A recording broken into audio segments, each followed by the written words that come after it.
بسم اللہ الرحمن الرحیم۔ ناظرین السلام علیکم۔ نیو یارک اسٹوڈیو سے ہم لائیو آپ کی خدمت میں حاضر ہیں۔ غیب کی باتیں، یہ اس پروگرام کا عنوان ہے، اور جیسا کہ آپ نے اندازہ لگایا ہوگا کہ اس کے نام سے ہی کہ اس پروگرام میں ہم باتیں کریں گے زندگی کے ان گوشوں کے بارے میں جو ہم سے پوشیدہ ہیں۔ بہت ساری باتیں ہماری زندگی میں ہوتی ہیں، بیماریاں آتی ہیں، پریشانیاں آتی ہیں، لیکن ہمیں کئی دفعہ ان کی وجہ نہیں معلوم ہوتی کہ یہ کیوں ایسا ہو رہا ہے۔ اور ایک بات میں کلیئر کرنا چاہتا ہوں اس کے عنوان کے بارے میں، غیب کی باتیں، اسے ہرگز یہ تاثر نہ لیجیے گا کہ ہم عالم الغیب ہیں۔ عالم الغیب صرف اللہ کی ذات ہے۔ اللہ نے اپنے نبیوں کو وحی کے ذریعے، اپنے ولیوں کو کشف اور الہام کے ذریعے، اور عام بندوں کو علامات اور قرائن کے ذریعے غیب کے بارے میں باتیں بھی بتائی ہیں۔ جیسا کہ اللہ تعالیٰ نے خود قرآن میں ارشاد فرمایا ہے کہ وَلَا يُحِيطُونَ بِشَيْءٍ مِّنْ عِلْمِهِ إِلَّا بِمَا شَاءَ، کہ میرے علم کا کوئی احاطہ نہیں کر سکتا لیکن اللہ جسے چاہے۔ تو یہ بات میں پروگرام کے شروع میں کلیئر کرنا چاہتا تھا کہ ہم کوئی عالم الغیب نہیں ہیں، لیکن ہمارے جو مہمان ہیں وہ قرآن و حدیث کی روشنی میں اور اپنے علم کی روشنی میں ہمیں ایسی باتیں بتائیں گے جن کا علم ہمیں نہیں ہے۔ ناظرین، پروگرام کے ہمارے 3 حصے ہوں گے۔ پہلا حصہ ہوگا دینی اور شرعی مسائل کے بارے میں، جس میں ہم حضرت سے رہنمائی حاصل کریں گے ہمارے جو دینی اور شرعی مسائل ہیں۔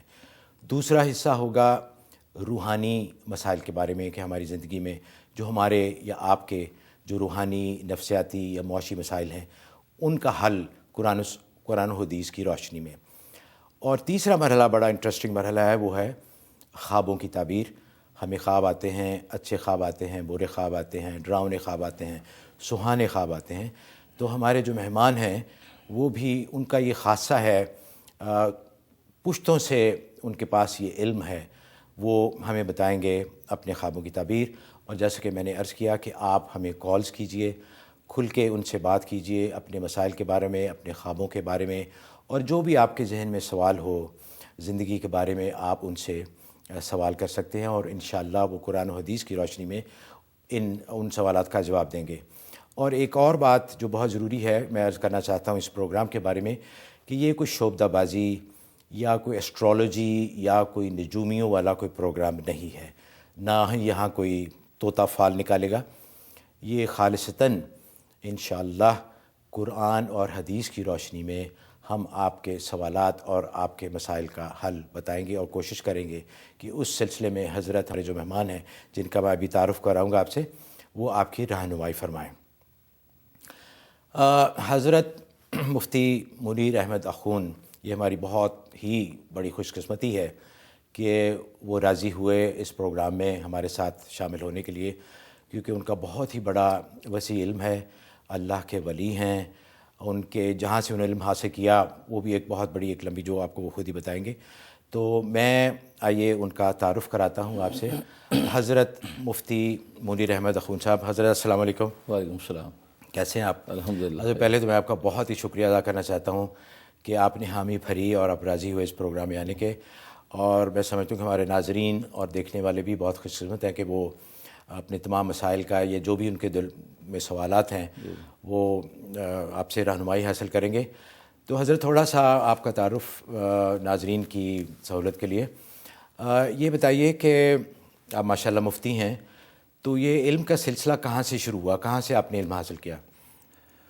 نحمدہ و نصلی علی رسول الکریم، اما بعد۔ شکریہ محمود صاحب۔ سب سے پہلے میں آپ کو اور ادارے کو اس پروگرام کے حوالے سے مبارکباد پیش کرتا ہوں، اور دعا گو ہوں کہ اللہ تبارک و تعالی اس پروگرام کو اشاعت دین اور خدمت خلق کا ذریعہ بنائے، آمین۔ اور ہمیں بھی اخلاص نیت کے ساتھ اس میں حصہ ڈالنے کی توفیق عطا فرمائے، آمین۔ جہاں تک میرے علمی استفادے کا تعلق ہے تو میں جامعۃ العلوم الاسلامیہ علامہ بنوری ٹاؤن کراچی پاکستان سے فارغ التحصیل ہوں، اور علم تفسیر میں نے استفادہ کیا ہے امام اہل سنت حضرت مولانا سرفراز خان صفدر گجرانوالہ رحمۃ اللہ علیہ سے، اور علم حدیث میں نے استفادہ کیا ہے اپنے والد ماجد قطب وقت حضرت مولانا مفتی نیاز محمد ختنی رحمۃ اللہ علیہ، اور میرے والد نسبتی شہید اسلام حضرت مولانا محمد یوسف لدھیانوی رحمۃ اللہ علیہ سے۔ اور علم فقہ اور فتاوی میں میں نے استفادہ کیا ہے حضرت مولانا مفتی نظام الدین شامزی کراچی رحمۃ اللہ علیہ سے، اور اسلامک فائنانس میں نے استفادہ کیا ہے شیخ الاسلام حضرت مولانا مفتی محمد تقی عثمانی دامت برکاتہ العالیہ سے۔ اور حضرت یہ تو آپ کی ماشاءاللہ علمی بہت ہی امپریسو، یہ جو روحانی سلسلہ ہے اس کے بارے میں تھوڑا سا ارشاد فرمائیے گا کہ روحانیت کا باقاعدہ ایک سلسلہ ہوتا ہے، جی تو اس کے بارے میں ذرا فرمائیے کہ وہ روحانی جو میرا سلسلہ ہے وہ میرا سلسلہ چشتیہ صابریہ ہے، اور انہی اکابر سے میرا استفادہ ہے۔ میرے شیخ اول جو ہے وہ میرے والد نسبتی شہید اسلام حضرت مولانا محمد یوسف الدھیانوی رحمۃ اللہ علیہ ہیں، اور میرے دادا پیر جو ہے قطب العالم حضرت مولانا شیخ الحدیث مولانا محمد زکریا رحمۃ اللہ علیہ ہیں، اور شیخ ثانی میرے سلطان العارفین حضرت مولانا شاہ حکیم محمد اختر صاحب دامت برکاتہ العالیہ، یہ میرے شیخ ثانی ہیں۔ تو سلسلہ چشتیہ کے حوالے سے میں بیت و ارشاد بھی کرتا ہوں اور اس سلسلے میں اصلاح کی تربیت دیتا ہوں۔ اچھا، بیت بھی کرتے ہیں ماشاءاللہ۔ جی اچھا حضرت، جو جیسے میں نے ابھی عرض کیا کہ تیسرا حصہ ہمارے پروگرام کا ہوگا خوابوں کی تعبیر، تو یہ بھی ایک بڑا باریک علم ہے، یہ ایک بہت بڑا فن ہے، تو اس سلسلے میں ذرا فرمائیے کہ اس کی تربیت آپ نے کہاں سے حاصل کی؟ بنیادی طور پر یہ جو ہے فیض مجھے میرے والد ماجد سے ہوا، حضرت مولانا مفتی نیاز محمد ختنی رحمۃ اللہ علیہ سے، کیونکہ اللہ تبارک و تعالی نے ان کو اس فن تعبیر میں ید طولہ عطا فرمایا تھا، بہت کمال و مہارت ان کو حاصل تھی، تو سینہ بسینہ ان سے مجھے یہ استفادہ ہوا ہے۔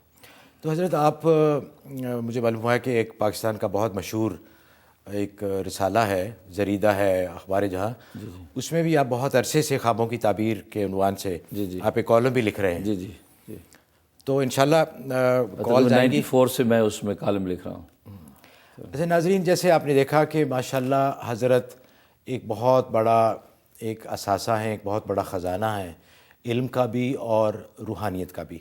آپ سے درخواست ہے کہ آپ ان سے جتنا بھی میکسیمم استفادہ ہو سکتا ہے حاصل کیجیے گا، اور آپ سے درخواست کروں گا خاص طور پہ کہ اس سمندر سے دریا کے دریا حاصل کیجیے، چند قطروں پہ اکتفا مت کیجیے گا۔ یہ بہت کم ایسے موقع ملتے ہیں۔ انشاءاللہ یہ پروگرام ہمارا باقاعدہ پروگرام ہے، ہر اتوار کو ہم اسی چینل پہ آپ کی خدمت میں لائیو حاضر ہوا کریں گے۔ آپ اپنی کالز کے ذریعے سے، ای میلز کے ذریعے سے، آپ کے جو بھی دل میں سوالات ہیں، جو آپ کے مسائل ہیں، آپ ان کے بارے میں حضرت سے رہنمائی حاصل کر سکتے ہیں، اور انشاءاللہ ہماری پوری کوشش ہوگی کہ قرآن و سنت کی روشنی میں حضرت آپ ان کی رہنمائی فرمائیں گے۔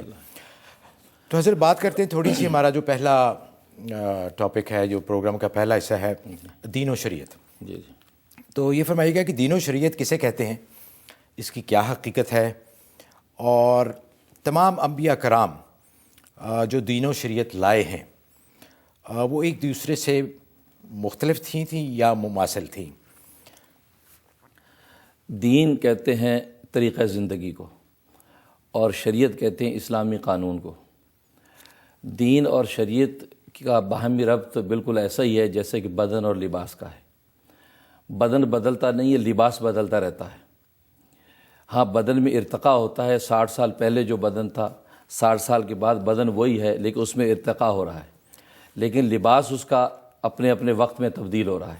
تو اس میں دین بدن ہے اور شریعت لباس ہے۔ اس لیے کہ حدیث میں نبی کریم صلی اللہ علیہ وسلم کا ارشاد ہے کہ ہم انبیاء کی جماعت اللاتی بھائی ہیں، یعنی باپ شریک بھائی ہیں۔ باپ شریک ہونے کا مطلب ہم سب کا دین ایک ہے، لیکن ہمارے لباس شریعت مختلف ہیں۔ حضرت آدم سے لے کے صلی اللہ علیہ وسلم ایک ہی دین ہے، ایک ہی دین ہے، دین واحد۔ البتہ لباس شریعت مختلف ہے، وہ مختلف اسباب ہیں جس کی وجہ سے شریعتیں اپنے اپنے زمانے میں مختلف ہوتی رہیں۔ تو گویا کہ دین ایک راستہ ہے اور شریعت اس راستے پہ چلنے کے اصول و قواعد ہیں جس کی بنیاد پہ انسان منزل پہ پہنچتا ہے۔ تو راستہ بدلتا نہیں ہے، چلنے کی جو ہے طریقہ کار بدلتے رہتے ہیں۔ تو حضرت یہ ارشاد فرمائیے کہ اگر یہ تمام شریعتیں مختلف ہیں تو اس کی وجہ کیا ہے اس اختلاف کی؟ اصل میں اس بارے میں شاہ ولی اللہ رحمۃ اللہ علیہ نے بنیادی طور پر 4 وجوہات لکھی ہیں۔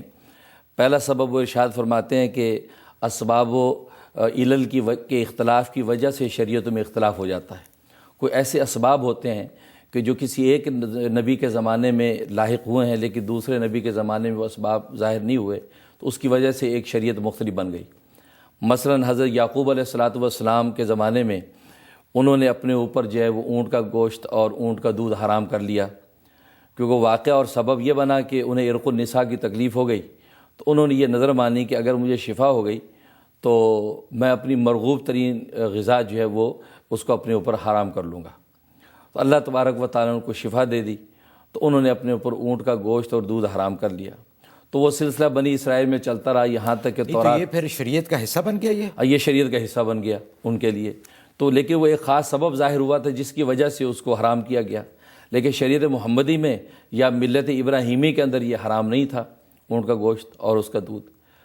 تو اس لیے یہ ایک سبب بنا کہ ایک سبب ظاہر ہوا جس کی وجہ سے وہ اس کو حرام کر دیا گیا، لیکن اور شریعتوں میں یہ سبب ظاہر نہیں ہوا تو وہاں وہ حلال رہا۔ اچھا حضرت، یہاں اس سے یہ بھی ایک سوال اٹھتا ہے کہ ہماری جو شریعت ہے، شریعت محمدی حضور صلی اللہ علیہ وسلم، کیا اس میں بھی ایسا ہوتا ہے کہ لوگ اپنے اوپر کچھ ایسی منتیں مان کر حلال چیزوں کو حرام کر لیں؟ اصل میں ایسا نہیں، ہماری شریعت میں اس کی ممانعت قرار دے دی گئی ہے کہ حلال کو حرام کرنا اور حرام کو حلال کرنا اس کی اجازت نہیں ہے۔ ہاں، یہ تو ایک اللہ نے قرآن میں قرآن کریم بڑے واضح طور پہ کہا کہ حلال چیزوں کو اپنے اوپر حرام مت کرو، کہ آپ زیادہ متقی یا اپنے زیادہ کہ جی میں بہت ہوں تو آپ حلال کو بھی حرام کر لیں، تو اس کی ممانعت ہے۔ جی بالکل۔ اچھا حضرت، یہ فرمائیے کہ اب یہ شریعت کی بات ہو رہی ہے اور آپ نے جیسے فرمایا کہ ایک بڑا لمبا یہ ایک سلسلہ ہے، حضرت آدم علیہ السلام سے مختلف زمانوں میں مختلف حالات کی وجہ سے مختلف شریعتیں نازل ہوتی ہیں۔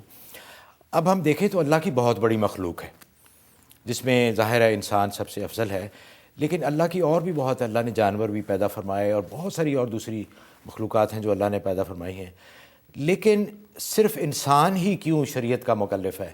یہ دوسری جو اللہ کی مخلوق ہے ان کے اوپر شریعت کیوں نہیں نافذ ہوئی؟ یہ اچھا سوال ہے آپ کا۔ اصل میں بات یہ ہے کہ سب سے پہلے تکلیف شرعی کا مفہوم سمجھنا چاہیے۔ تکلیف شرعی کسے کہتے ہیں؟ تکلیف شرعی کا مطلب یہ ہے کہ انسان کو جو ہے وہ معمول